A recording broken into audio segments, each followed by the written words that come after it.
देश कर रहा बापू को नमन। आगरा के आश्रम से राष्ट्रीय पिता महात्मा गांधी की प्रतिमा ही गायब। यमुना किनारा स्थित जिस गांधी आश्रम के चबूतरे पर बैठकर महात्मा गांधी वैष्णव जन तो कहने कहिए गाया करते थे, वे आज बदहाल है। चबूतरे की ईंटें तक गायब हो गई हैं। आश्रम से गांधी जी की प्रतिमा गायब है।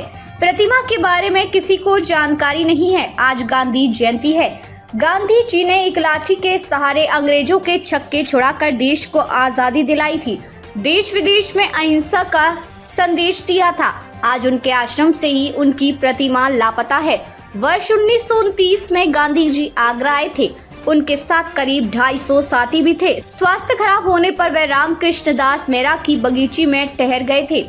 11 दिन यहाँ ठहरने के बाद स्वस्थ होने पर वे यहाँ से चले गए थे। सूत काटते हुए प्रतिमा हुई थी स्थापित। गांधी जी के वर्ष 1948 में निधन के बाद ब्रजमोहन दास मेहरा ने यह बगीची रामकृष्ण दास मेहरा की स्मृति में गांधी आश्रम को दान कर दी।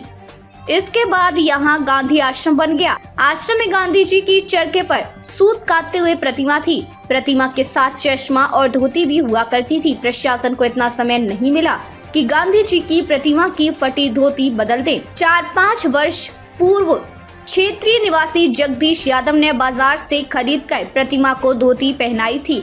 1 वर्ष पूर्व गांधी जी की खंडित प्रतिमा व टूटे चश्मे को कमरे से हटाकर बराबर वाले कमरे में रख दिया गया था। विडंबना यह है कि आज प्रतिमा गायब है। गांधी जी आश्रम की देखभाल करने वालों को भी कभी नहीं पता है कि गांधी जी की प्रतिमा कहाँ गई। संगमरमर की प्रतिमा भी बदहाल। आश्रम में अब केवल एक संगमरमर की प्रतिमा है। उसे देखकर यह स्पष्ट होता है कि वह गांधी जी की प्रतिमा है, क्योंकि उसकी आंखों पर चश्मा नहीं है, ना ही कोई अन्य पहचान है। खतरे में गांधी जी आश्रम। गांधी जी आश्रम की छत वर्षा में टपकी थी। गांधी जी आश्रम के छज्जों के पत्थर भी टूटकर गिरने लगे हैं। गांधी जी आश्रम का भवन अपने अस्तित्व को बचाने की जंग लड़ रहा है। करीब 8 वर्ष पूर्व एडीए ने यहाँ सुंदरीकरण कराया था, लेकिन उसके बाद यहाँ की सुध किसी ने नहीं ली। उपदेश वाले चबूतरे से ईंटें उखड़ी। आश्रम में चबूतरे पर बैठकर गांधी जी जनता से संवाद किया करते थे। आज चबूतरे की हालत बहुत दयनीय है। चबूतरे की ईंटें उखड़ चुकी हैं। उनके स्थान को सुधारने की फिक्र किसी को नहीं है।